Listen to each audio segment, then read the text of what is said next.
Donald Trump यांची पुन्हा नाचक्की। Russia Ukraine युद्ध सुरूच राहणार।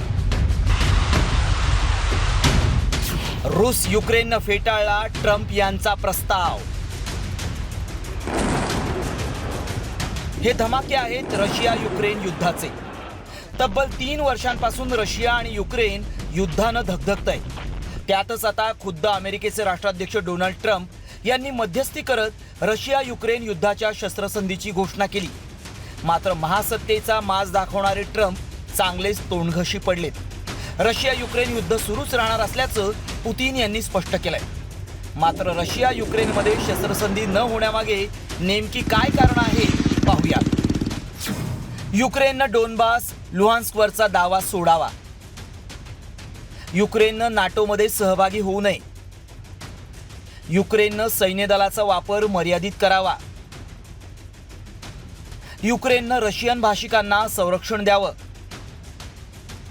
तर रशियानं जिंकलेला भाग परत मिळवण्यावर युक्रेन ठाम आहे। नाटोमध्ये सहभागास रशियानं विरोध करू नये।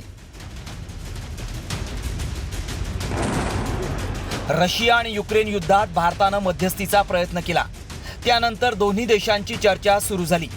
मात्र डोनाल्ड ट्रम्प सत्तेत आल्यानंतर त्यांनी एका दिवसात रशिया युक्रेन युद्ध थांबवण्याचं वक्तव्य केलं।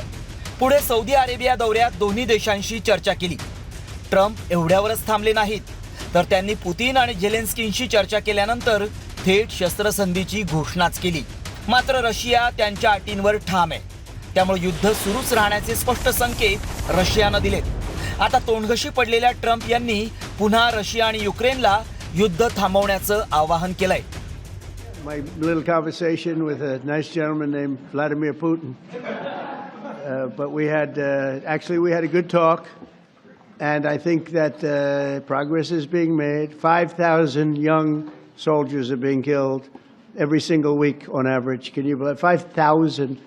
And it's actually a number probably worse than that, in addition to other people that are being killed in towns, and we're trying to stop it.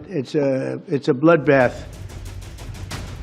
Donald Trump यांनी भारत पाकिस्तान संघर्षाच्या वेळीही असंच श्रेय घेण्याचा प्रयत्न केला। मात्र तेव्हाही ट्रम्प तोंडघशी पडले। आता पुन्हा ट्रम्प यांनी रशिया युक्रेन युद्धातही तोंडघशी पडण्याची मालिका सुरूच ठेवली आहे। आता डोनाल्ड ट्रम्प यांचं पुन्हा जागतिक पातळीवर हसू झालंय। त्यामुळे आता तरी ट्रम्प यांनी आपल्यातल्या आगाऊपणाला वेसण घालायला हवी। अन्यथा ग्रेट अमेरिका मेक अगेन म्हणता म्हणता अमेरिकेचा बडेजाव मातीत मिळाल्याशिवाय राहणार नाही। ब्युरो रिपोर्ट, साम टीव्ही न्यूज।